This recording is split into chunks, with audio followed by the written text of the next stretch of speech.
Soyez les bienvenus si vous nous rejoignez maintenant dans ce Winter Festival organisé par NWX, un grand événement que nous avons la joie de vous proposer et nous sommes heureux de vous savoir derrière votre écran. Nous allons maintenant découvrir une conférence qui a pour titre « Le surgissement de l'improbable ». Et c'est avec toi Yannick Roudot. Bonjour, bienvenue. Le petit micro. Ouais, voilà, je prends l'habitude. Yannick, tu es prospectiviste. Moi, j'entends par là quelqu'un qui a l'esprit régulièrement dans le futur. Comment il est le futur? Il est bien? En fait, le futur, c'est ce que je vous ai expliqué tout à l'heure, il sera ce qu'on veut qu'il soit. Parce que je vais revenir en dernière partie de la conférence sur la notion de temps, la conception du temps que nous avons en Occident, qui est complètement erronée. Aujourd'hui, la physique quantique, les scientifiques nous démontrent que le futur est ce que l'on veut qu'il soit, d'où la force des intentions et notre volonté d'agir sur le futur, qui est très importante. Eh bien, moi, ce que je te propose, c'est qu'on te suive dans l'élaboration de ce futur. Bien, allons-y alors. Tu as 45 minutes. Donc bonjour à tous. Alors tout d'abord, avant de commencer, pourquoi ce sujet, le surgissement de l'improbable? C'est un sujet que j'ai commencé, pour la petite histoire, en juillet 2019. J'écrivais un livre sur Face à l'effondrement, le pari de l'improbable. Il allait se passer des choses incroyables qui nous éviteraient l'effondrement écologique tant redouté. Et puis 8 mois après, je suis rattrapé par l'actualité, l'improbable surgit, le Covid ou la Covid surgit dans nos vies et change tout, et commence à nous pousser vers ce que j'appelle la grande bifurcation. On change de trajectoire. On change de trajectoire et c'est une bonne nouvelle. Pourquoi? Parce que depuis la révolution industrielle, la première révolution industrielle, nous sommes sur une ligne de développement qu'on appelle un progrès technologique qui s'appuie sur les ressources fossiles, leur exploitation, la destruction de vivants, et tout ça nous amène dans ce que le philosophe allemand Hans Jonas appelle l'impasse tragique. Il disait joliment, la voie prise depuis 2 siècles ne peut que mener vers l'impasse tragique. Quand on reste dans ce constat, ça veut dire quoi? Ça veut dire que si Hans Jonas a raison, et je partage son avis, il faut être conscient que tout ce que l'on fait aujourd'hui, en 2021, nous emmène droit vers un effondrement de la civilisation occidentalisée. Nous avons occidentalisé le monde à partir de la précédente Renaissance au XVIe siècle. Et actuellement, nous arrivons en bout de course. Notre civilisation reposant sur l'exploitation massive des ressources fossiles va s'éteindre, est en train de s'éteindre. Une fois qu'on a fait ce constat, on arrive à tout ce qu'on appelle les théories d'effondrement, la collapsologie. Et ayant partagé ces théories pendant un certain temps, ces derniers mois, ces dernières années, je me suis dit on ne peut pas se résigner à l'effondrement. Il faut qu'il se passe quelque chose. Et il va se passer des choses. Et c'est là où j'ai commencé à travailler sur l'inattendu et l'improbable. Parce qu'en fait, on se rend compte que la trajectoire linéaire ne tient pas. Les prévisions ne se réalisent jamais. Mais pour ça, il va falloir que surgissent des choses inattendues pour infléchir la trajectoire mortifère sur laquelle nous sommes, parce que personne ne veut changer.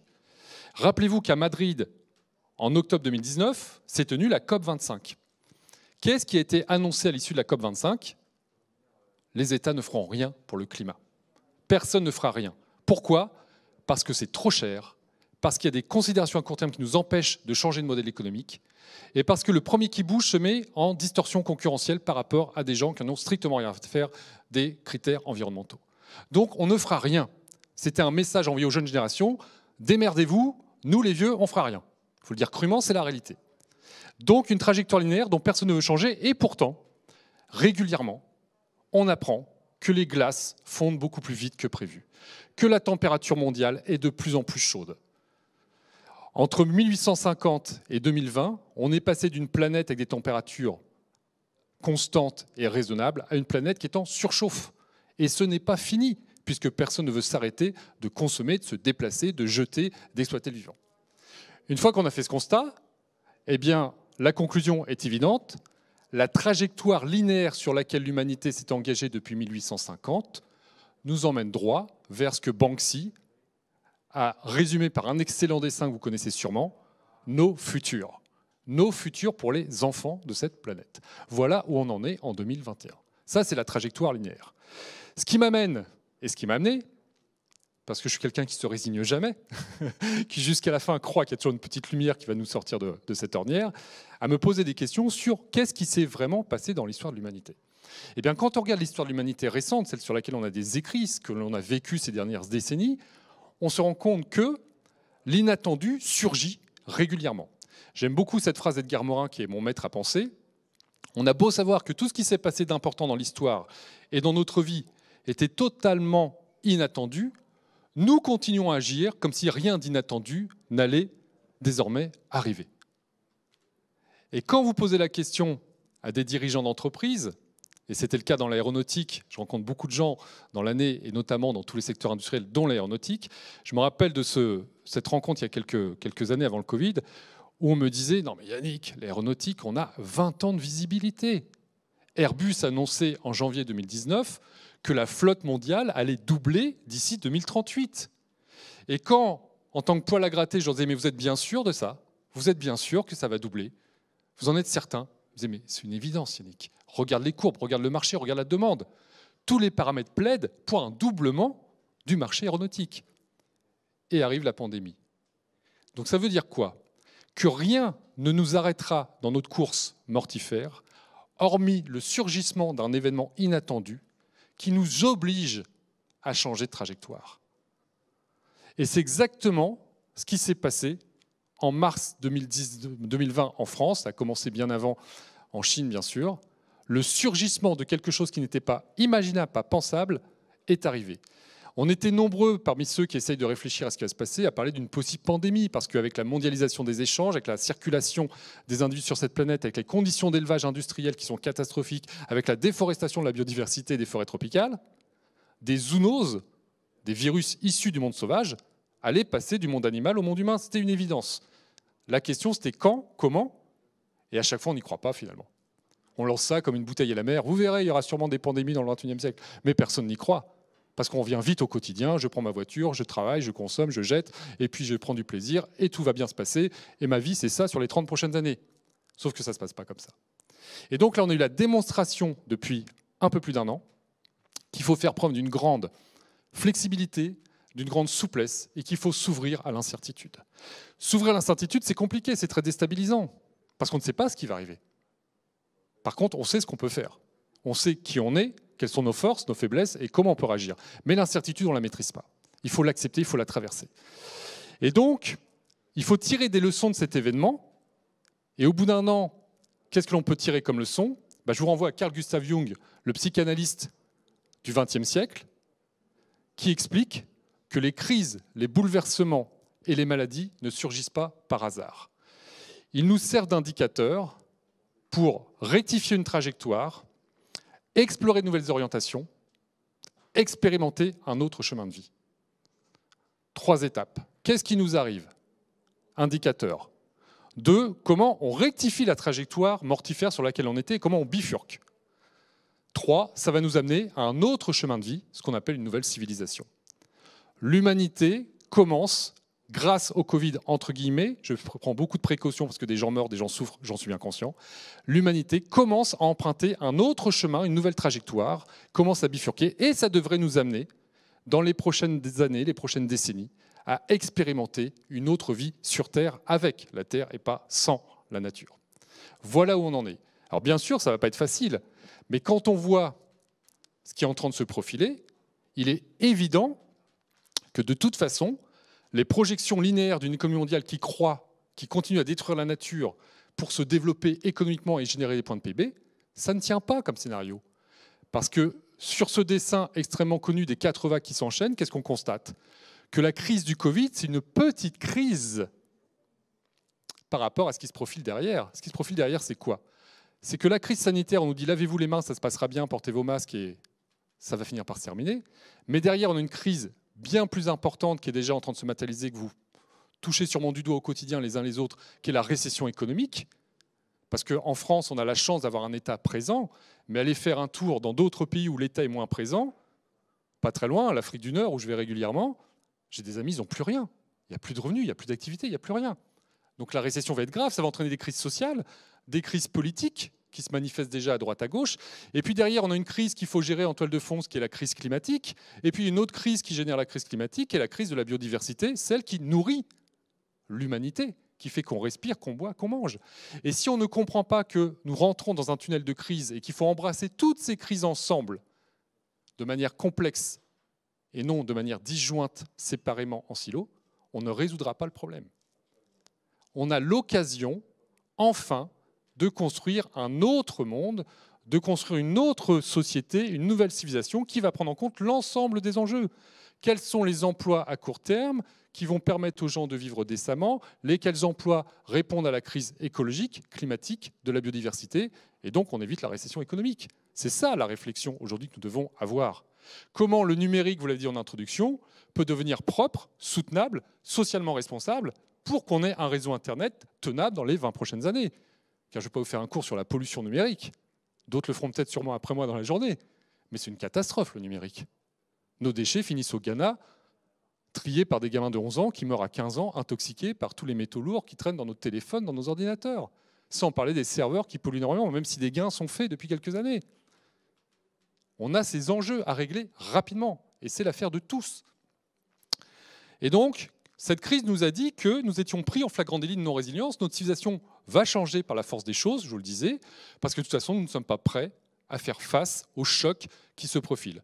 Quels sont les chocs qui se profilent? Eh bien, on a vu que pendant ce Covid, on peut remercier toutes les personnes qui, en mars 2019, en avril, en mai, ont accepté de se mettre en danger parce qu'on ne savait pas quelle était la virulence de ce petit organisme.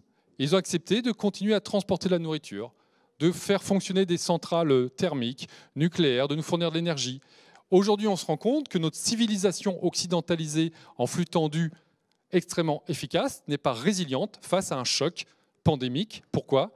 Parce qu'en quelques semaines, on aurait pu être coupé du monde, sans nourriture, sans énergie, parce que les grandes villes comme Rouen, comme Nantes où j'habite, comme Paris, comme Lyon, n'ont plus de ceinture agricole qui permet de nourrir les habitants. On dépend de flux de logistique. Si le flux logistique s'arrête, si le flux énergétique s'arrête, tout s'arrête. Et le numérique est extrêmement dépendant d'un flux énergétique qui ne doit jamais cesser.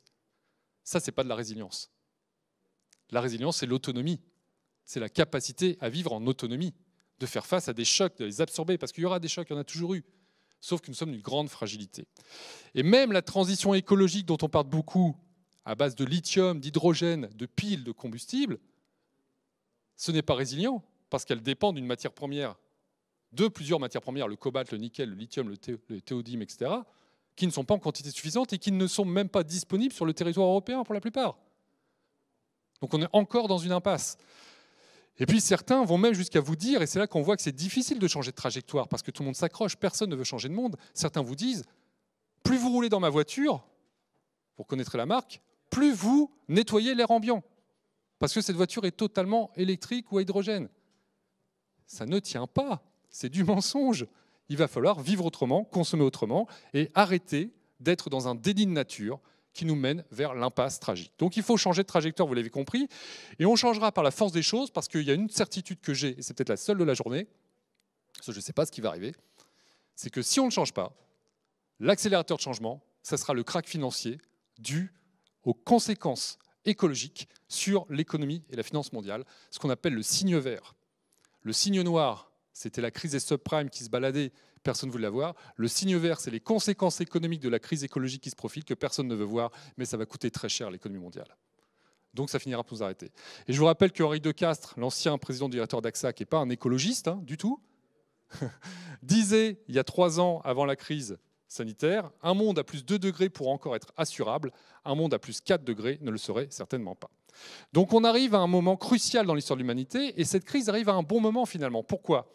Parce que je vous rappelle que les enjeux des accords de Paris, c'est d'aller vers la neutralité carbone en 2050 pour que nos enfants vivent décemment sur cette planète. La neutralité carbone, c'est quoi? C'est aujourd'hui dans les conditions techniques et technologiques que nous maîtrisons, nous, dans le monde entier, eh bien, c'est 2 tonnes de dépenses de carbone par habitant chaque année. 2 tonnes, vous voulez voir un peu ce que ça veut dire? Aujourd'hui, un Français moyen dépense 11 tonnes de carbone par an pour se nourrir, pour s'alimenter, pour se déplacer. Il faut passer à 2 tonnes. Alors bien sûr, il y aura peut-être des gains technologiques qui vont nous aider à avoir un numérique propre, par exemple, des voitures totalement propres, des maisons totalement passives. Bien sûr, peut-être, mais on n'en est pas sûr. Et donc, il faut passer de 11 à 2 avec des gains technologiques incertains, et donc un changement de rythme de vie qui fait que notre empreinte environnementale sera moins élevée. C'est ça l'objectif. Et ça, c'est 2030. 2050, les 2 tonnes, et 2030, il faut être à moins 40%, c'est ce que nous disaient les accords de Paris. Alors aujourd'hui, ça veut dire qu'il nous reste 10 ans pour faire moins 40% d'émissions de carbone au niveau mondial. Sachant que depuis 30 ans, on ne fait que croître année après année. Donc ça veut dire quoi? Que pour faire moins 40%, il faut un ralentissement massif de l'économie mondiale. Et c'est exactement ce qui s'est passé avec la crise sanitaire depuis un an. Alors bien sûr, je ne reviens pas sur les souffrances, les décès, les morts que génère cette crise, on est tous d'accord. Mais si on prend un peu le recul froid et l'analyse prospective de cette crise, elle nous permet enfin de réduire notre empreinte carbone. Et vous allez me dire, mais c'est terrible de dire ça, parce qu'il y a des morts. Mais sachez que ça sera bien plus terrible dans 20 ans si on n'a rien fait. Parce que quand il fera plus 3, plus 4 degrés, 70% de la population mondiale sera dans des zones qui seront inhabitables, incultivables, et il y aura plus de morts, plus de pandémies et plus de souffrances. Il ne s'agit pas de dire qu'il faut sacrifier des gens, ce n'est pas le propos.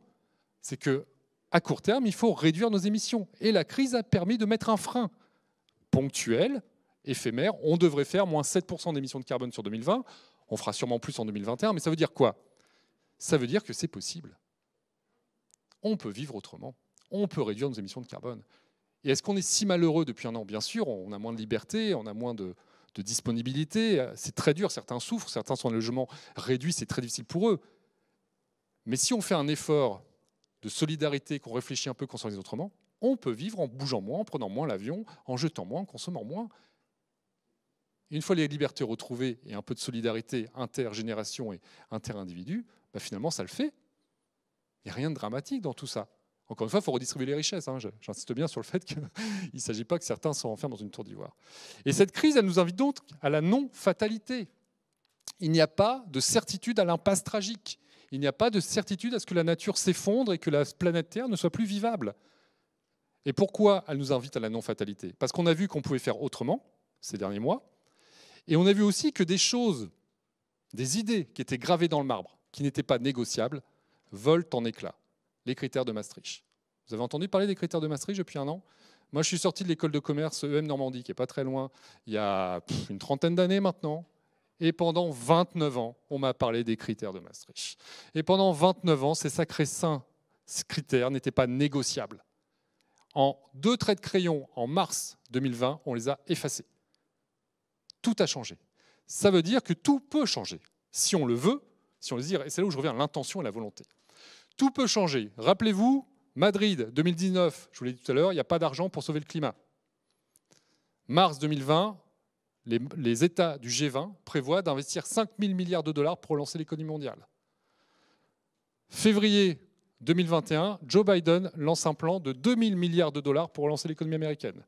La France dépense 200 milliards, ou va dépenser 200 milliards pour relancer l'économie nationale. Ça veut dire quoi? Il y a de l'argent.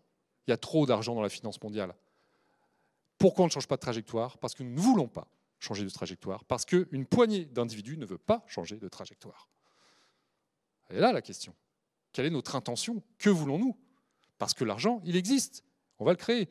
Et l'autre bonne nouvelle de cette crise que l'on vit depuis un an, c'est que le fameux jour de dépassement de la Terre, le jour où on devrait arrêter de consommer du poisson, d'arrêter de manger des légumes, des fruits, etc., tout ce que la Terre produit gratuitement et qu'on entame trop vite et qu'elle n'a pas le temps de se renouveler, ce jour de dépassement, on a gagné 3 semaines en 2020. On l'a reculé. Le jour de dépassement idéal, c'est le 31 décembre. Ne pas consommer plus que ce que la Terre peut nous offrir. Et chaque année, ce jour avance. On était au 4 août en 2019. C'est que non, après le 4 août, on devrait arrêter de manger, de se déplacer, on devrait tout arrêter. Parce que ce que l'on fait, c'est qu'on va arriver au 1er janvier un jour, c'est-à-dire que c'est game over, 1er janvier. Fini. Plus de vie terrestre possible, pour les êtres humains en tout cas. Eh bien, il a reculé de 3 semaines. Donc ça veut dire qu'on peut faire autrement et qu'il y a encore de l'espoir.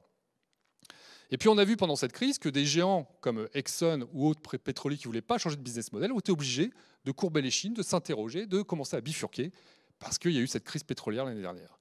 Donc tout peut changer, et toutes les vérités et les certitudes ne sont pas gravées dans le marbre. Donc pour moi, ce que l'on vit aujourd'hui, depuis 2020, c'est le début de ce que j'appelle la grande bifurcation. Je pense qu'en 2050, nos enfants, nos descendants, regarderont les livres d'histoire en se disant « Waouh, 2020, c'est là que tout a commencé ». Et tout a changé en 20 ans. Et tout va changer en 20 ans, parce que de toute façon, le statu quo et l'inaction nous emmènent droit vers l'impasse. Donc ça va changer, inévitablement. Cette grande bifurcation, elle va nous emmener vers quoi? Vers une série d'événements improbables, inattendus, qu'on ne peut même pas imaginer aujourd'hui. Et ça, c'est réjouissant. Alors c'est déstabilisant quand on est chef d'entreprise parce qu'on n'a pas de visibilité, ok? Donc il faut se réfugier sur mon savoir-faire, mes compétences est bien ancré. Mais quand on regarde l'histoire de l'humanité récente, qu'est-ce qui s'est passé au cours du XXe siècle? Des choses totalement inattendues. Je vais prendre 4 exemples rapides. Le droit de vote des femmes, à la fin de la Première Guerre mondiale. Vous imaginez qu'en 1910, les hommes et les femmes d'Europe imaginent qu'un jour les femmes iront voter? Inimaginable. Si vous reprenez les citations de l'époque, une femme ne peut pas voter, elle ne peut pas s'intéresser à la politique, elle n'a pas la capacité. Droit de vote des femmes, quelques suffragettes, créent quelque chose d'inattendu. Les congés payés. En 1930, le dimanche, vous vous reposez, ok, pour le culte religieux, mais après vous bossez, les vacances n'existent pas. Qui remettra en cause des congés payés aujourd'hui? Totalement improbable. Autre exemple, la résistance armée, qui fait basculer en France l'issue de la Seconde Guerre mondiale en aidant le débarquement allié, en sabotant des lignes en Normandie et autres, des voies ferrées. Totalement improbable. La révolution russe, 1910, 1912, des bolcheviks et des mencheviks veulent renverser le roi, le tsar, et la monarchie. 4 ans après, ils ont pris le pouvoir. Bon, c'était un bain de sang, d'accord, mais c'était inattendu, improbable. Idem pour la chute du mur de Berlin, en 1989. 1988, on n'imagine pas que le mur tombe. Et quelques mois après, il est tombé. Tout ça nous dit quoi? Que l'histoire n'est qu'une succession d'événements improbables qui se succèdent. Et on rentre dans l'improbabilité depuis quelques mois, et ça va continuer, ça va secouer très fort. Et en ce qui concerne les ruptures technologiques, vous croyez vraiment que quelqu'un avait pensé qu'un jour l'électricité arriverait? C'est un surgissement technologique totalement inattendu, improbable. Le boson de Higgs qu'on a trouvé récemment nous renvoie aux particules élémentaires, totalement improbable. Ça ouvre des champs de connaissances incroyables. Et donc, cette période dans laquelle nous sommes rentrés depuis un an nous invite à accepter que les choses vont changer radicalement, mais on ne sait pas comment. Et donc, il faut s'affranchir de l'idée de vouloir faire de la bougie quand l'électricité arrive. Et aujourd'hui, que nous proposent toutes nos élites économiques et politiques dans le monde entier depuis un an? Face au dérèglement climatique, on va faire des bougies vertes, biodégradables, enveloppées dans du papier recyclable. Voilà ce qu'ils nous proposent. On ne change pas le modèle, on l'emballe autrement, on change la couleur, on fait un peu de greenwashing, et on croise les doigts pour que ça marche. Ça ne marchera pas. Ce qui va arriver, c'est que des choses totalement nouvelles, radicalement différentes, vont surgir et vont créer les bases d'une nouvelle société, d'une nouvelle civilisation, d'une nouvelle économie. Et ça a déjà commencé. Et ce qui est intéressant, c'est que ce sont toujours des utopistes, des rêveurs qui créent les bases de cette transformation radicale. Toutes les initiatives dont je vous ai parlé, droit de vote des femmes, congés payés, résistance, mur de Berlin, etc., c'était des utopistes. En ce sens qu'ils croyaient en un monde qui n'existe pas. Ils s'autorisent à rêver et ils donnent réalité à ce monde auquel ils rêvent. Et ce qui est très important, c'est que quand un monde change, on a toujours du mal en tant que contemporain du monde dans lequel nous sommes à imaginer le monde d'après. Les contemporains du monde médiéval avant la Renaissance, on va parler Renaissance maintenant, n'imaginent pas le monde d'après la Renaissance. Demandez à un homme du XIVe siècle s'il y a un autre monde que l'Europe. Il va dire oui, il y a l'Europe, il y a l'Asie, il y a l'Afrique. On fait du commerce entre ces 3 continents depuis des milliers d'années. Mais au-delà, il n'y a rien. L'océan, après, c'est des monstres marins. Même la Terre peut être plate, on peut tomber du bateau, vous imaginez. Il n'y a rien. Et surgissent ces événements improbables. Tout change. L'homme du XVe siècle ou la femme du XVe siècle ne peut pas imaginer le XVIIIe siècle. Et j'irais même plus proche. Nos parents, en 1960, ne peuvent pas imaginer le smartphone, les applications et le monde que l'on vit. Et en 25 ans, tout a changé, grâce ou à cause du numérique. Et je ne sais pas ce que sera Google dans 25 ans, ce que sera Facebook dans 25 ans. Tout peut encore changer. C'est ça. Il faut garder cet esprit d'ouverture au fait que tout peut basculer. Nous avons une incapacité à imaginer le monde de demain, car nous n'avons pas la capacité cognitive d'imaginer les ruptures technologiques, philosophiques, sociales qui vont surgir.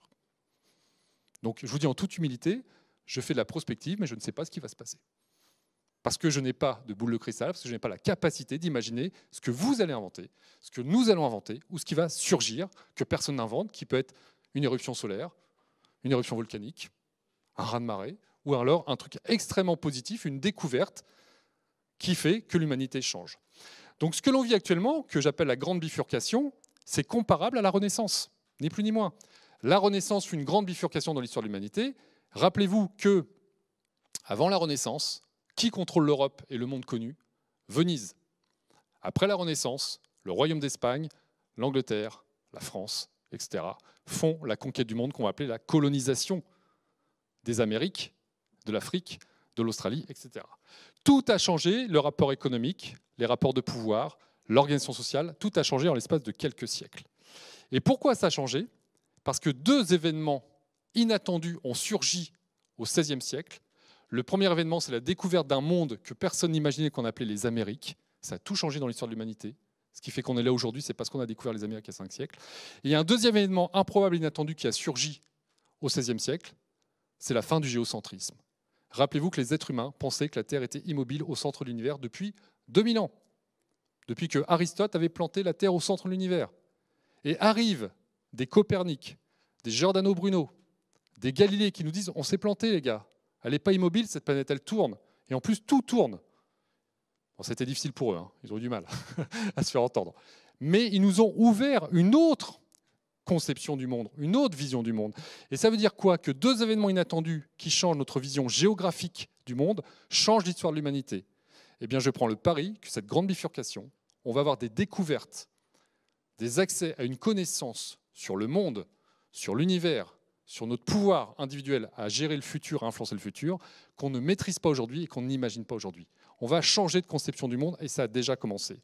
Ça a déjà commencé, mais ça veut dire qu'il faut faire preuve d'humilité et accepter notre ignorance. S'il y a eu révolution scientifique au XVIIe, XVIIIe siècle, c'est parce que les scientifiques de l'époque ont compris que grâce à Galilée, grâce à Copernic, on ne savait rien finalement. Donc ils ont refermé les livres religieux, ils sont allés chercher ce qu'on appelait la révolution scientifique, les réponses ailleurs, dans leur environnement. Ils ont commencé à observer.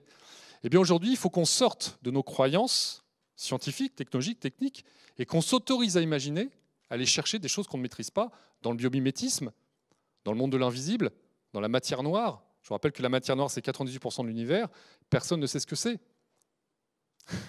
On ne connaît que 2% de notre monde. Le reste, on ne sait pas ce que c'est. Mais on ne cherche pas trop à creuser parce qu'on n'a pas les moyens intellectuels de comprendre ce que c'est. Et donc, on est à la fin d'un monde. Et le monde dans lequel nous sommes se termine. C'était le monde de l'apologie de l'individu. C'est la Renaissance, l'anthropocentrisme, l'humanisme.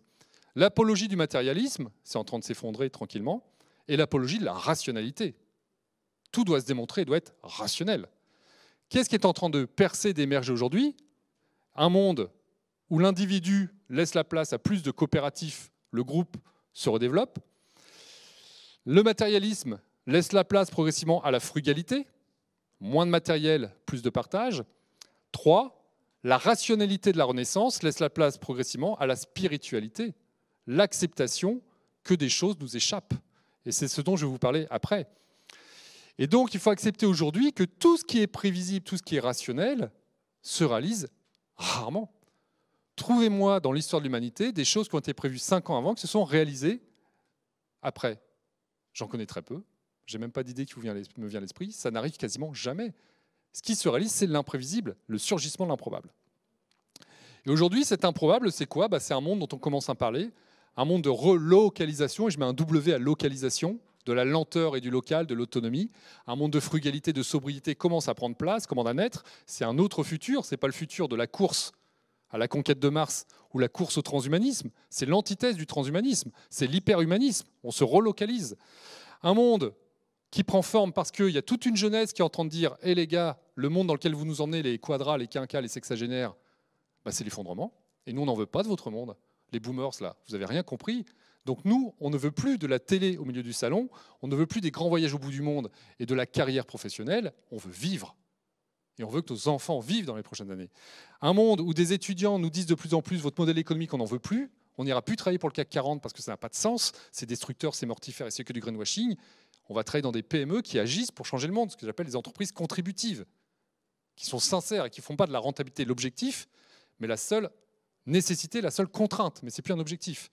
Enfin, un monde où tout va changer, on va se recentrer sur l'humain, se réconcilier avec la nature, parce que nous n'avons qu'une seule certitude aujourd'hui, l'effondrement tant annoncé n'est pas assuré. Il peut se réaliser si nous le voulons, mais il n'est pas sûr, parce qu'on peut vouloir autre chose. On peut vouloir autre chose, c'est-à-dire qu'on peut être surpris par la force de résilience de la nature. Aujourd'hui, on sait qu'une zone comme Tchernobyl, par exemple, la vie a repris malgré des radiations nucléaires incroyables. La vie peut nous surprendre, on ne connaît pas les mécanismes de la vie. On croit les connaître, on fait de la biologie. Mais regardez sur ce virus, comme on est démunis, on court après. Il nous surprend toujours. Il y a une force de vie incroyable, une force d'innovation qui nous dépasse. Deuxième chose, On peut imaginer une nature agréable dans laquelle nous vivrons dans 20 ans, 30 ans. Alors, ce ne sera pas celle d'aujourd'hui, ce sera une autre nature, parce qu'on n'aura pas tout préservé, on a tellement détruit qu'il y a des choses qui ne reviendront pas. Mais si nous décidons au niveau mondial de faire des moratoires sur des forêts tropicales, des moratoires sur des zones de pêche de plusieurs millions de kilomètres, on va laisser les espèces se régénérer. On va leur foutre la paix et elles vont se régénérer. Un monde dans lequel on pourrait imaginer demain une banque centrale de la nature, sur le modèle des grandes banques centrales internationales, emprunt sur les marchés, emprunt auprès des particuliers, et on finance une transformation de l'économie mondiale. Parce que cette transformation, les moratoires, ça peut laisser des gens sur le carreau. Donc il va falloir les aider financièrement, comme on le fait actuellement. Et ça, on peut le faire au niveau mondial, pour que la transformation écologique se fasse, pour que la nature se repose. On peut imaginer de reboiser le désert, comme ce fameux projet de la Grande Barrière qui part de Dakar jusqu'à Djibouti, où on plante des millions d'arbres pour stopper l'avancement du désert, recréer une agriculture locale en agroforesterie, pour que les gens qui vivent là-bas puissent vivre décemment, cultiver, vivre, n'aient plus envie de quitter leur pays, et vous faites d'une pierre 5 coups. On peut imaginer une armée de casques verts qui va sillonner les océans et les forêts pour empêcher les cupides mortifères destructeurs du vivant de faire $1 de plus en rasant l'Amazonie. Une armée de casques bleus existe, pourquoi ne pas créer des casques verts? Et je pense même que dans 20 ans, on aurait créé un tribunal international à Manaus, en forêt amazonienne, le tribunal des écocides, où on jugera les destructeurs du vivant et ils auront des comptes à rendre aux jeunes générations. Bref, tout est possible. Et il y a une initiative à laquelle je crois qui peut très bien fonctionner rapidement et changer le monde en quelques années, c'est le quota carbone individuel. Si chacun de nous dans cette salle, à travers nos écrans, avait un quota de 10 tonnes de carbone en 2021 à dépenser, il fait ce qu'il veut avec ces 10 tonnes. Mais 10 tonnes, c'est le maximum. L'année prochaine, ça sera 9 tonnes. L'année après, ça sera 9 tonnes 2. Et on descend comme ça jusqu'à 2 tonnes en 2050. Chacun est libre de faire ce qu'il veut de sa vie. Chacun a un quota, mais personne ne dépasse le quota. Et les émissions de carbone mondiales descendre jusqu'à la neutralité en 2050. C'est simple, et c'est une forme de revenu universel, puisque la personne qui ne se sert pas de son quota peut revendre à un prix mondial unique les excès de ses quotas à des personnes qui en veulent plus. C'est simple, pourquoi on ne le fait pas? Certaines banques, comme la Banque d'Okonomi en Scandinavie, a lancé une carte de crédit indexée sur des quotas carbone. Alors pour rentrer dans la dernière partie, vous l'aurez compris, pour qu'il y ait la grande bifurcation, pour qu'elle se concrétise, il faut deux choses. Il faut la volonté de changer, et là, il va falloir se bagarrer, là je parle aux plus jeunes, il va falloir se bagarrer contre un système qui ne veut pas bouger. Et 3, il faut une élévation des consciences. Il faut que l'être humain monte en conscience. Et le problème que nous avons aujourd'hui, c'est que l'humanité, à cause du problème technologique, à cause de l'urbanisation, à cause d'un mode de vie qui a complètement changé en 2 siècles, s'est coupée de son animalité. La sédentarisation de l'humanité au néolithique il y a 11 000 ans a commencé à nous couper du vivant, à nous couper des vibrations quotidiennes que tous les animaux ont avec le vivant. Un animal, il sait quelle plante manger pour se soigner. Il ressent la nature, il ressent le danger. Nous, êtres humains, Homo sapiens, on a perdu notre animalité. On a perdu cette connexion au vivant. Je vous donne un exemple très simple. Il y a un tsunami sur une plage en Asie qui se profile. 1 heure avant, les espèces, insectes, mammifères, sont partis se réfugier en hauteur. Il y a une espèce qui est sur la plage en short avec un smartphone en train de filmer le large. Dis donc, Ginette, il y a un truc qui n'est pas normal là-bas. C'est Homo sapiens. Pourquoi ? Parce qu'on ne sent plus dans notre sternum, dans le siège des émotions, on ne sent pas le danger arriver, on ne sent pas la vibration arriver. Voilà où nous en sommes, grandir en humanité, en animalité, pour retrouver notre humanité et développer cette humanité qui nous manque. Et quand on voit qu'aujourd'hui on est capable de polluer la nature, de polluer, les embryons naissent pré-pollués partout dans le monde, pour 1 point de PIB, on peut se poser la question de quelle est notre humanité. Et ça m'amène à une autre question que j'ai souvent abordée dans les conférences précédentes, qui est la difficulté de changer de modèle et de grandir en humanité. Rappelez-vous qu'il y a, on va dire, 150 ans, le port de Rouen était un port où on faisait du commerce de bois d'ébène, comme on dit. Le commerce triangulaire. Le Havre, grand port de commerce triangulaire. Et tout ça était le business, c'était normal. Quand je dis normal, vous avez bien entendu, vous avez bien compris que je dénonce ces pratiques-là. Mais l'économie ne pouvait pas vivre sans l'esclavage et tout le monde s'en accommodait, sauf quelques abolitionnistes qui disaient ce n'est pas possible, il faut changer ça. Aujourd'hui, on se dit mais quelle indécence, comment avons-nous pu faire ça? Comment nos ancêtres ont pu faire ça? Eh bien, je suis convaincu que dans 20 ans, les enfants nous diront mais comment vous avez pu détruire l'environnement? Comment vous avez pu détruire la vie pour gagner $1 de plus? il faut en finir avec l'esclavagisme environnemental. Il faut sortir de cette certitude qu'on doit détruire la nature pour générer de la croissance. Et donc, il faut cette grande révolution philosophique et spirituelle pour changer le monde. Et on a eu cette révolution philosophique lors de la précédente Renaissance. Rappelez-vous qu'avant la Renaissance, l'être humain n'a pas sa place dans la société, il n'est pas central. La vie humaine compte très peu. Et puis arrive cette révolution qu'on va appeler l'humanisme. L'humanisme des Lumières, les philosophes des Lumières qui créent l'humanisme, et l'homme devient central, l'homme devient divin, l'homme devient incontournable. On a mis l'homme au centre de la Terre. Eh bien, je suis convaincu que cette nouvelle Renaissance que nous vivons actuellement nous emmène vers une nouvelle révolution philosophique où l'humanisme destructeur de la Renaissance va laisser la place à un animisme moderne. Le retour de la prise en compte du vivant dans notre quotidien et l'écoute du vivant. C'est exactement le message que nous envoyaient les peuples premiers avant qu'on les réduise en esclavage ou qu'on les tue. Et on commence à les réécouter pour les quelques survivants sur cette planète. Et je vous renvoie à la phrase de Sitting Bull, le grand chef Sioux, qui a dû signer la reddition de son peuple devant le président américain en 1886. Sitting Bull dit une chose que la physique quantique prouve aujourd'hui. Toutes choses se tiennent comme le sang qui unit une même famille. Tout ce qui arrive à la Terre arrive au Fils de la Terre. Ce n'est pas l'homme qui a tissé la trame de la vie, il en est seulement un fil. Tout ce qu'il fait à la trame, il le fait à lui-même. Les Védas nous disaient ça il y a 5000 ans déjà, qui ont inspiré l'hindouisme. Tout est un, tout est intimement lié.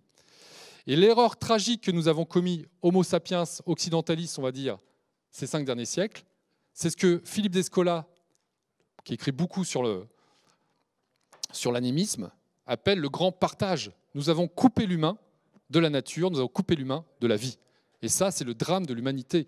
Tant qu'on ne se réconcilie pas avec la nature, nous sommes condamnés à l'impasse tragique. Et donc, aujourd'hui, est-ce que Homo sapiens, l'homme sage, est sage ? Moi, je serais très arrogant et très prétentieux de s'être autoproclamé Homo sapiens. Nous sommes des hommes sages, nous sommes des humains sages qui ont la connaissance et qui savent. Et qu'est-ce que je viens de vous démontrer depuis tout à l'heure ? Qu'on ne sait rien, très peu de choses sur notre univers, et qu'en plus on n'est pas sage. Parce que si nous étions sapiens, qu'est-ce qui se passerait aujourd'hui dans cette salle ? On arrête notre activité, tous, on change de mode de vie pour sauver l'environnement de nos enfants. On arrête l'économie mondiale et on change cette économie. C'est ça la sagesse, puisqu'on sait ce qui va arriver. Le prévisible, c'est quoi ? C'est l'effondrement. Donc nous ne sommes pas des homo sapiens. Il y a nécessité de grandir en sagesse, en connaissance, en responsabilité. Et moi, je plaide pour un homo humilis. Humilis, ça vient du mot humus. Humus, ça veut dire la terre. Humus, ça veut dire humble. Humus, ça veut dire on remet les pieds sur terre. Et on rêve très fort. Et remettre les pieds sur terre, c'est mettre le frein à main. Il faut arrêter cette trajectoire, ce bolide. Alors la bonne nouvelle, c'est qu'une fois que j'ai dit tout ça, moi j'ai beaucoup d'espoir et je suis assez enthousiaste sur ce qui est en train de nous arriver, malgré toutes les précautions que j'ai mises avant, parce qu'en fait, cette crise nous dit qu'un autre futur est en train de s'imposer. Un autre futur cherche à revenir dans la partie. Le futur mortifère, linéaire, transhumain dans lequel on est, il faut qu'il s'arrête. Et un autre futur essaye de revenir dans le match de tennis. On est mené 5-0, mais il remonte point par point. Cet autre futur, c'est quoi ? C'est un futur qui paraît totalement improbable, parce qu'il nous appelle, il nous demande de nous ouvrir à des choses qu'on ne maîtrise pas rationnellement.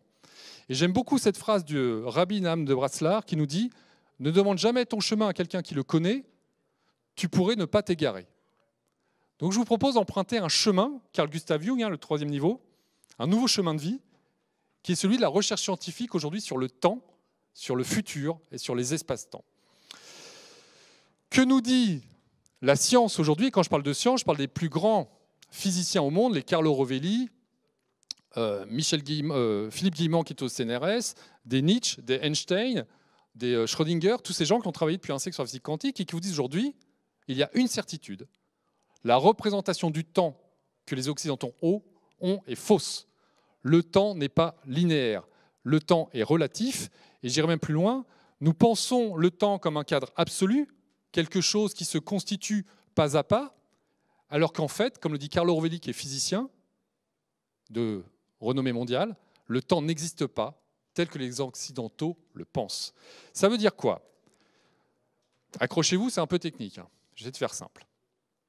Dans notre représentation collective inconsciente, nous, Occidentaux, parce que ce n'est pas le cas des peuples premiers, nous pensons que le futur se construit tous les jours, pas à pas.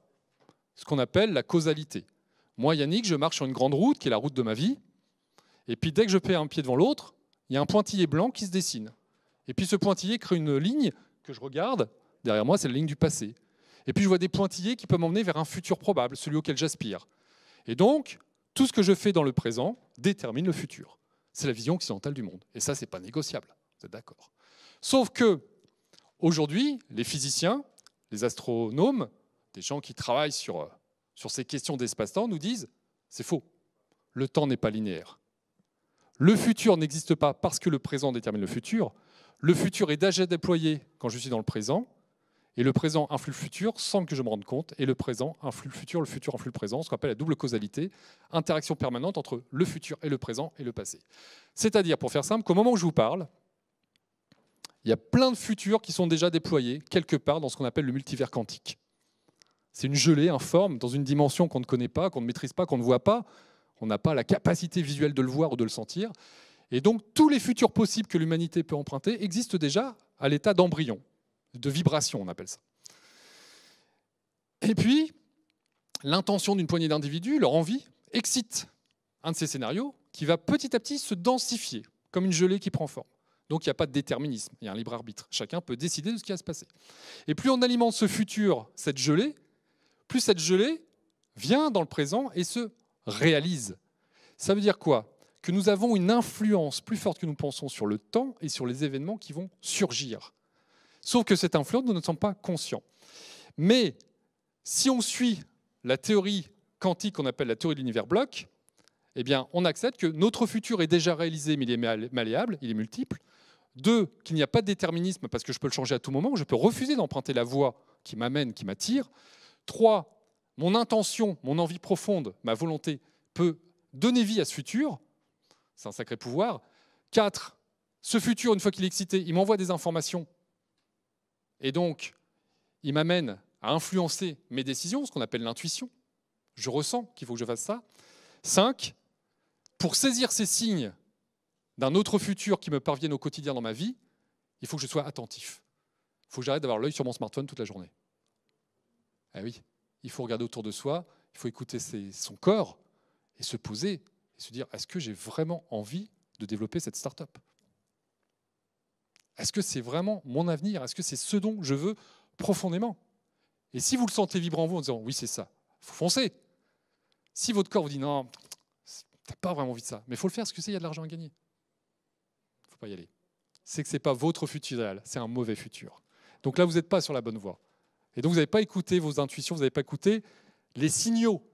Donc, l'intention que l'on donne aux choses peut agir sur le futur, et ce futur va vous envoyer en échange des informations. Ces informations, c'est quoi? Eh bien, c'est ce qu'on appelle les fameuses synchronicités de Carl Gustav Jung. Une synchronicité, c'est un concours de circonstances, c'est un heureux hasard. C'est 2 événements qui n'ont aucun lien, mais qui en ont pour celui qui les aperçoit. Exemple, j'ai besoin d'un coup de main pour développer une activité qui va changer ma vie. C'est vraiment profond, il faut y mettre de l'intention forte. C'est très profond. J'ai absolument besoin de rencontrer cette personne. Et puis un jour, une semaine après, vous prenez le TGV et vous asseyez à côté de quelqu'un.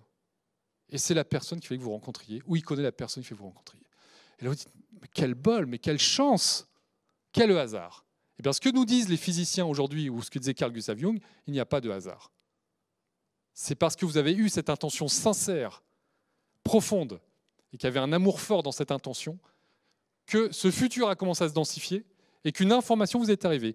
Mais si vous étiez assis dans le même train, à côté de cette même personne, le nez dans le smartphone, et que vous ne prêtez pas attention à la personne d'à côté, que vous ne lui souriez pas, que vous ne le regardez pas d'humain à humain dans les yeux, vous ne sentez pas la vibration qui vous envoie, ben vous passez à côté de l'information. L'attention. L'intention nécessite de l'attention. Ça, c'est extrêmement important. Et donc, on en arrive à, est-ce qu'une poignée d'individus peut changer le monde en ayant des intentions fortes, ce qu'on appelle les utopistes? Pourquoi les utopistes changent le monde? Parce que leur intention, elle est extrêmement forte. Ils ne le font pas pour eux, ils le font pour l'humanité. Si aujourd'hui, moi, je veux changer le monde, entre guillemets, à mon petit niveau, c'est pour les enfants. C'est pour les enfants du monde entier, c'est pas pour moi. J'ai 50 ans, ma vie, elle est déjà en grande partie vécue, il me reste 20, 30 ans peut-être, 40 ans, j'en sais rien. Mais c'est pour les enfants. Donc vous faites une intention forte pour des enfants. Et qu'est-ce qui va se passer? Eh bien, ces intentions, elles sont extrêmement puissantes Parce qu'en physique quantique, il y a un autre phénomène qu'on a constaté ces dernières années qu'on appelle l'intrication. L'intrication, c'est quoi? C'est ce que Einstein appelait l'action effrayante à distance. Je vais faire simple. Quand deux particules de l'univers sont intriquées, elles forment un système indissociable à des millions de kilomètres. Vous faites bouger la particule A dans un accélérateur de particules au CERN, en Suisse. La particule B réplique immédiatement ce qu'a fait le A, tout en étant éloignée de millions de kilomètres ou de centaines de kilomètres. Ça veut dire quoi? Que deux particules de l'univers peuvent être connectées, liées, sans être physiquement présentes l'une à côté de l'autre. Et ça, c'est un phénomène qui est démontré en physique quantique. Et là, on en revient à la connexion des êtres humains. Si mes particules sont intriquées avec vos particules, si on arrive à s'intriquer tous les deux, qu'est-ce qui va se passer? Ce que je fais, vous allez le ressentir inconsciemment. Et vous allez agir de la même manière. Ça, c'est la force des utopistes. Une poignée d'individus intriqués change le monde, parce qu'en plus, cette information et cette intention, elle part dans ce que Carl Gustav Jung appelait la psyché collective, cet inconscient collectif que l'on partage, et on reçoit des informations tout le temps. Alors, je n'ai pas le temps de détailler, on en reparlera plus tard si vous voulez. On reçoit des informations de cet inconscient collectif qui nous dit « je sens qu'il faut aller vers ça, je sens qu'il faut déconsommer, je sens qu'il faut faire autrement, je sens que je prenne moins ma voiture ». Et un jour, ça nous prend. C'est une information qui a été partagée et que tout le monde peut accéder. Donc, pas de changement de monde, pas de nouveau futur sans saut de conscience, sans une humanité qui monte en conscience. Et je vous rappelle que dans le livre « L'homme symbiotique », Joël de René nous parle d'une humanité connectée, d'un réseau neuronal qu'on appelle Internet. Et pour moi, c'est mon interprétation, Internet est la première brique d'un réseau humain que Teilhard de Chardin a appelé la noosphère, le point oméga, la convergence des consciences.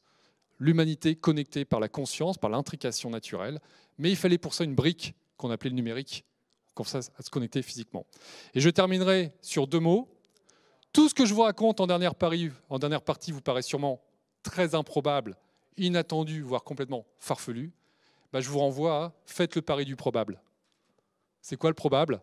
C'est l'effondrement de l'environnement, c'est des inondations, c'est des tempêtes, c'est des famines, c'est une humanité qui ne survivra pas. Donc je terminerai sur cette phrase. Rappelez-vous que c'est parce que nous aspirons à lui que surgit l'inattendu. L'improbable et l'inattendu surgissent par nos intentions. Nous avons le pouvoir de changer le monde. Merci beaucoup.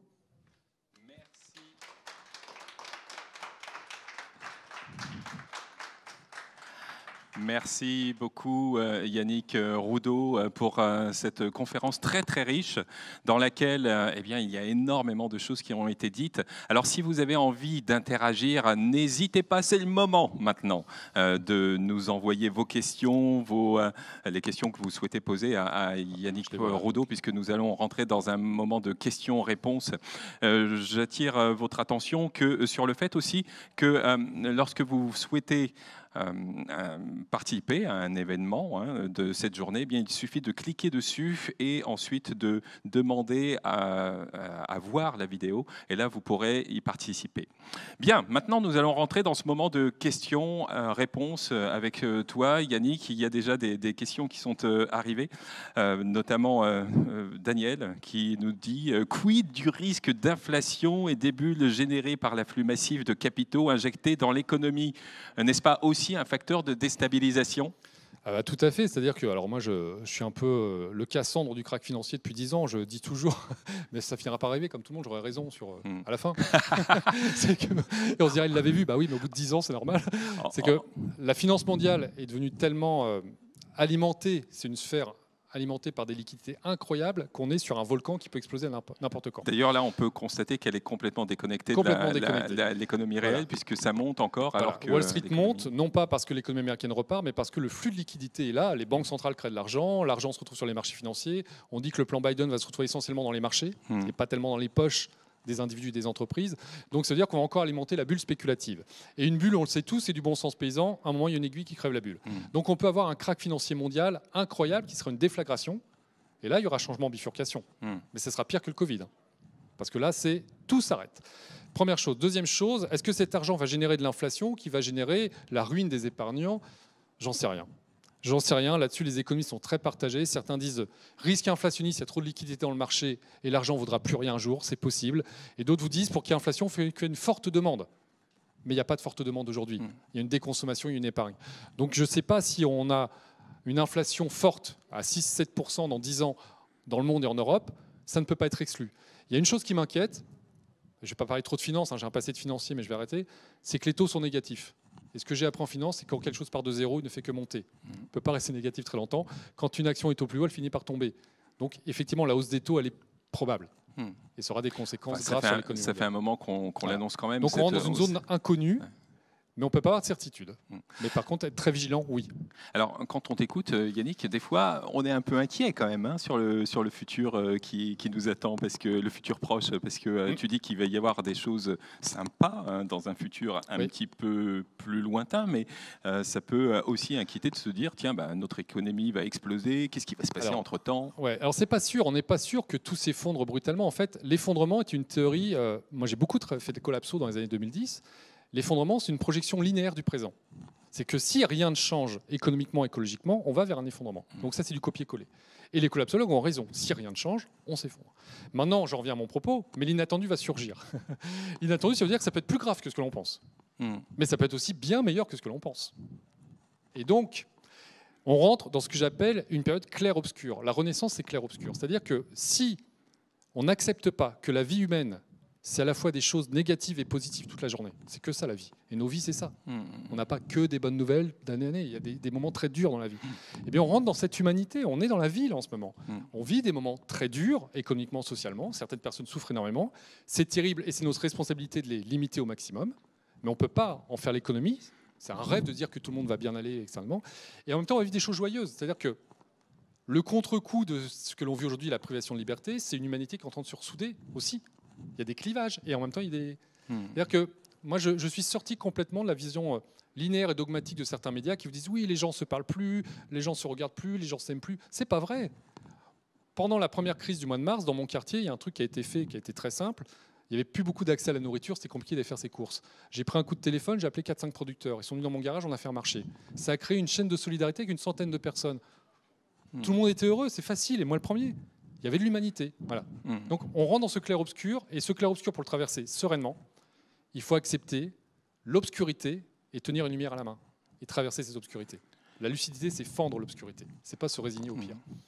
Une autre question de Daniel, l'idée d'un quota carbone individuel est très intéressante, mais comment la rendre acceptable lorsqu'une part importante de la population actuelle dépend de la voiture pour aller travailler et vit dans des logements qui sont isolés ? Il ne faut pas confondre quota et taxe. Un quota, c'est-à-dire qu'on donnerait aujourd'hui 11 tonnes à tout le monde. 11 tonnes, c'est ce que l'on a. Donc on ne change rien. Mais on aurait la contrainte d'aller vers 10 tonnes et demie l'année prochaine. 9 tonnes l'année d'après, et ainsi de suite, sur 30 ans. Et donc, ça veut dire que les entreprises, les gouvernements, alors c'est là où il faut de la volonté, et aujourd'hui on n'y est pas, se disent il va falloir inventer un autre véhicule. Il va falloir vraiment travailler sur le logement. Mais on les a, les outils. Le logement passif, économe et pas cher pour des gens démunis, mais il existe, sauf qu'il faut le financer. Parce qu'on sait que c'est le financement de la construction qui coûte cher, c'est pas l'usage. Bref, les outils existent, maintenant c'est la volonté. Mais la volonté ne peut être que complexe, parce qu'il n'y a pas de yaka. Il faut mettre tous les acteurs autour de la table et qu'ensemble on prenne tous des décisions qui vont dans le sens commun. Sauf qu'on constate depuis plusieurs décennies, et c'est pas récent, que les Occidentaux notamment et l'occidentalisation du monde est arrivé à un moment où chacun tire sa couverture à lui. Et dès qu'il faut faire un effort de quelques centimes pour aider quelqu'un, non, mais moi je peux pas, tu te rends compte, tu vas entamer ma rentabilité. L'individualisation voilà. de la Donc société. il faut vraiment, et ça ne viendra, cette contrainte collective, face à des dangers collectifs. On voit à quel point la pandémie oblige à prendre des décisions collectives, alors, qui ne sont pas faciles, hein, l'Europe et les vaccins, on pourra en parler, c'est très compliqué, mais ça ne peut pas être simple. Il faut l'accepter aussi, mais ça ne peut arriver que comme ça. On a créé l'ONU au lendemain de la Seconde Guerre mondiale, on créera la Banque centrale de nature au lendemain du prochain crack écologique qui sera magistral. Et là on se dira, mais qu'est-ce qu'on a fait ? Et là on agira. Et il y aura toujours des gens dans tout ça qui ne voudront pas rentrer dans le jeu et qui essaieront de prendre une part perso. Il faut arrêter d'opposer le collectif à l'individu. Un collectif qui marche, c'est des individus épanouis dans le collectif. Ce n'est pas l'un ou l'autre.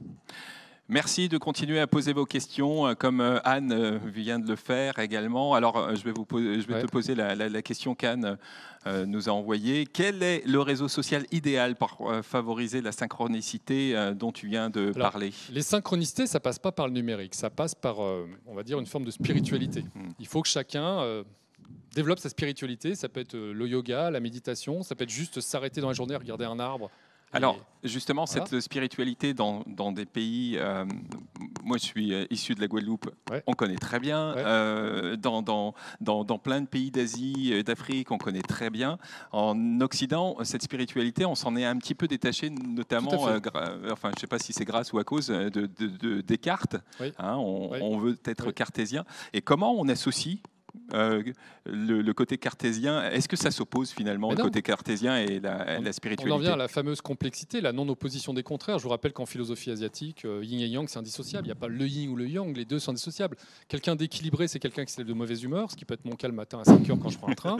2 heures après, j'ai le sourire parce que je suis bien dans le train, et le soir, je suis de mauvaise humeur parce qu'il s'est passé un truc désagréable dans la journée. Je suis quelqu'un d'équilibré. Quelqu'un de tout le temps euphorique, c'est quelqu'un de malade mental. Quelqu'un de tout le temps dépressif, il est malade aussi. Donc voilà, donc c'est ne pas opposer les choses et accepter qu'on peut avoir une vie spirituelle très riche tout en étant ancré dans la réalité. C'est-à-dire que oui, ça va pas être facile de changer le monde, oui, il y a des gens qui en ont strictement rien à faire, et en même temps, je nourris cette intention qui va déclencher des synchronicités. Donc ça passe par un travail personnel, un travail de présence à soi, d'intention forte. Mais alors, ça, ce sont des mots, mais concrètement, comment je me connecte, moi ? Alors, bon, je ne vais pas faire un cours de spiritualité parce que je ne suis pas le mieux placé en plus pour ça. Je pense qu'il y a des gens bien plus brillants que moi sur cette question. Mais juste, si j'ai un conseil à donner, prenez le temps d'écouter ce qui se passe en vous, quoi, juste ça. Moi, je rencontre énormément de gens qui prennent même pas le temps, quand ils prennent un bateau sur la Seine, où j'habite à Nantes, il y a des bateaux sur la Loire, de regarder la Loire avant de monter dans le bateau. Et ils me disent, oh, c'est fou là, c'est la première fois que je prends le temps, qu'est-ce que c'est beau. Mais tous les matins, on devrait s'émerveiller de voir un arbre qui pousse en ce moment, de voir un lever de soleil. C'est juste ça. De décoller l'œil de l'écran, vous l'avez dit en préambule, le numérique nous coupe de notre humanité, nous coupe de la nature. Le fait de prendre du temps pour regarder autour de soi et pour se regarder intérieurement, c'est juste se poser. C'est juste ça. Et là, on commence un chemin, on va prendre du temps alors qu'on nous dit qu'on n'a pas le temps. Et je fais une parenthèse sur le numérique, il devait nous libérer du temps, il nous a aliénés, il nous a pris du temps. Il nous en pique. Mathieu nous écrit pour nous demander, et te demander plus particulièrement, ce que tu penses de la comptabilité CARE. Oui, alors la comptabilité qui prend, on va dire, qui prend soin, en ce sens, une comptabilité, moi j'appelle ça triple ou universelle. Alors c'est quoi la comptabilité? La comptabilité dans le monde moderne dans lequel on est, c'est on prend des ventes, ce qu'on appelle le chiffre d'affaires, on prend toutes les charges, et on arrive à un résultat net. Par contre, l'impact environnemental de l'entreprise, il n'apparaît pas dans le déroulé. L'impact, est-ce que mes salariés sont heureux, est-ce qu'ils sont en bonne santé, est-ce que ça apparaît très peu. Et en fait, la mouvance qui est en train de se développer, c'est développer une triple comptabilité. Donc une triple comptabilité, c'est-à-dire qu'on ferait 3 bilans. On ferait un bilan financier, celui que l'on fait aujourd'hui. Un bilan environnemental. Quels sont les impacts environnementaux, les externalités que l'entreprise génère? Donc, est-ce que ça crée de la richesse environnementale ou est-ce que ça détruit? Ça tue des abeilles, pour faire simple, ou ça les génère? Et deux, un autre bilan, qui serait le troisième bilan, social, sociétal. Est-ce que mon activité pollue la région? Est-ce que mon activité fait du bien aux gens? Est-ce que c'est beau visuellement? Il y a plein d'indicateurs qu'on peut bâtir. Et une fois qu'on a ces trois comptabilités, on les additionne, on a le résultat net. On a le bénéfice, ce qui fait du bien. Et donc, cette comptabilité, qu'est-ce que j'en pense? Pour moi, c'est l'avenir. Parce que c'est un levier de changement incroyable. Imaginez que demain, c'est très simple, je prends un exemple, il y a une triple comptabilité mondiale. Tout le monde doit faire 3 bilans et le résultat net dépend de la somme des 3 bilans. Eh bien, pour ne pas les citer, un Monsanto Bayer, il est dans le rouge. Voilà. Alors que c'est une machine à cash aujourd'hui. Donc ça veut dire quoi? Les dirigeants d'entreprise étant des gens pragmatiques, on leur dit voilà, dans les 5 ans qui viennent, on change la comptabilité, ou dans les 10 ans. Tu as 10 ans pour t'adapter. Mais ils vont s'adapter. Et du coup, l'économie change, puisque l'entreprise rentable sera celle qui sera bonne sur le financier, qui est indispensable, sur le vivant et sur le sociétal. Et ça change tout. Comment tu imposes une telle comptabilité? Avec de la volonté. Alors, deux choses. Il faut des pionniers. Et aujourd'hui, partout en France et ailleurs dans le monde, il y a des gens qui travaillent cette triple comptabilité. C'est ceux qui ont l'intention, qui excitent ce futur, qui est quantique pour l'instant, qui est dans le multivers.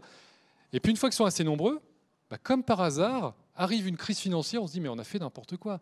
Et vous avez une instance internationale qui se réunit, qui décide de changer les règles comptables. Ce qui s'est passé dans les années 2000 avec les normes IFRS américaines qui sont imposées en Europe. Voilà, c'est tout.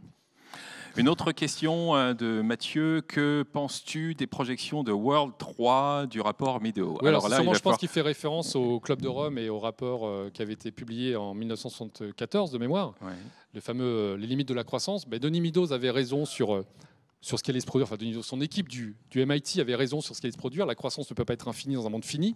Je vous rappelle qu'on est dans une boîte hermétique qu'on appelle la Terre. Il n'y a qu'une particule nouvelle tous les jours qui nous arrive sur Terre, c'est le Soleil. Le reste, c'est de l'existant. L'eau que vous avez dans vos gourdes aujourd'hui, là, elle était déjà bue par les dinosaures il y a 15 millions d'années. C'est la même. Elle a juste été, il y a 60 millions d'années, elle a juste été recyclée. Donc il n'y a rien de nouveau. Donc on ne peut pas croître éternellement, détruire des particules. Ça ne marche pas. Donc il avait raison. Maintenant, les projections qui sont faites par les collapsos, une fois encore, je vous le rappelle, elles sont justes si on ne change pas. Et moi, ma grande source d'espoir, c'est l'improbable, l'inattendu, parce qu'on n'a pas d'autre choix. La voie de la certitude, c'est la catastrophe. N'hésitez toujours pas à nous envoyer vos questions. On va bien sûr les poser à Yannick. Alors je tiens à lire cette intervention de Ludivine. Ludivine qui nous dit, qui te dit merci pour cette ouverture d'esprit et cet engagement à la réflexion et à l'observation. Je crois que ta parole, elle fait du bien et elle nous emmène ailleurs. C'est le but. Si je fais ça, c'est pour apporter de l'énergie aux gens, pour qu'ils se mettent en mouvement. Si tout seul, on n'y arrivera pas. Lionel te pose la question suivante. Les milliardaires pourront-ils acheter les quotas des spicards? Alors oui, je vois très bien sa question qui est très politique, mais l'idée, c'est quoi qu'il se passe, ils seront limités. Aujourd'hui, par exemple, les rêves délirants, parce que moi je ne suis pas du tout transhumain, je ne suis pas du tout en adoration devant Elon Musk, qui pour moi est complètement à l'ouest. Vouloir quitter la Terre et aller conquérir une planète où il fait moins 80 degrés la nuit avec des vents à 400 km/h avec un tas de cailloux, je ne vois vraiment pas l'intérêt alors qu'on a un truc magnifique sous les pieds là. Il y a juste à le changer. Bref, est-ce que ces milliardaires vont continuer à faire des joujoux, à balancer dans l'espace avec des quotas carbone? Ils ne pourront pas. Parce qu'effectivement, l'idée d'un quota carbone universel, c'est que quelqu'un qui vit par exemple au fin fond de la Namibie ou du Zimbabwe, qui ne dépensent rien énergétiquement, c'est des gens qui ne dépensent rien, qui n'ont pas d'impact environnemental, il aura peut-être 8 tonnes de carbone en trop à la fin du mois, ou à la fin de l'année. Donc il peut les revendre à des Occidentaux comme nous qui ont envie d'acheter une voiture neuve. Alors, ça veut dire qu'effectivement, certaines personnes dans le monde pourront continuer à consommer parce qu'ils ont envie, et d'autres consommeront moins parce qu'ils n'en ont pas besoin, et vendront les quotas. Donc on arrive à un échange de quotas qui peut s'équilibrer. Mais est-ce que ça permettra des délires comme de lancer des fusées dans l'espace? Non, parce que là, il y a tellement de quotas carbone nécessaires pour faire des joujoux qui coûtent aussi cher technologiquement en pollution que ça ne marchera pas. Donc l'idée n'est pas de dire les milliardaires vont continuer à polluer la planète pendant que les autres auront dans leur quota, parce qu'il faut revenir à l'idée du cadre. Si on ne peut émettre que 25 milliards de tonnes de carbone aujourd'hui, 24 milliards l'année prochaine, 23 milliards, ainsi de suite, et qu'on descend à 2 tonnes, c'est-à-dire 14 milliards en 2050, on a réussi le pari écologique d'une transformation. Donc effectivement, il faudra accepter que dans ce monde, des gens continueront à consommer, à voyager beaucoup, en rachetant les quotas à ceux qui n'en veulent pas, mais qu'on sera tous vers la bonne trajectoire. Il serait vraiment complètement irraisonnable de se dire tout le monde va vivre une vie frugale, cultiver son jardin, faire de la permaculture et arrêter de voyager. Non, c'est pas ça le monde. Il y a des gens qui vont aller vers plus d'autonomie, c'est en train de se faire. Il y a toute une génération qui revient en province, développe son potager, vit frugalement en étant connecté au monde via le numérique. Ça, pour moi, ça va être majoritaire dans quelques décennies. Et puis, il y aura des gens qui vont continuer à aller au Qatar, à Dubaï, faire du ski en plein été sur une piste artificielle. Ça ne durera pas longtemps. Et ainsi de suite. Et d'année en année, ça va se lisser. Mais un monde parfait, c'est un monde de diversité. Ce n'est pas un monde uniforme. On a vu ce que l'utopie communiste a donné. Ça n'a pas fonctionné. On ne peut pas dire à quelqu'un, tu travailles pour la collectivité, toi, tu n'as rien. Donc il faut accepter cette diversité. On va appeler ça l'union dans la diversité. Yannick Rodeau, merci beaucoup. À vous. Merci pour cette conférence, pour ces réflexions qui nous amènent dans un autre monde déjà. On a envie de le voir, ce monde où nous serions connectés, pas forcément via des écrans, mais connectés par la pensée, par notre humanité les uns aux autres. Un monde dans lequel on prendrait soin de l'environnement dans lequel nous vivons.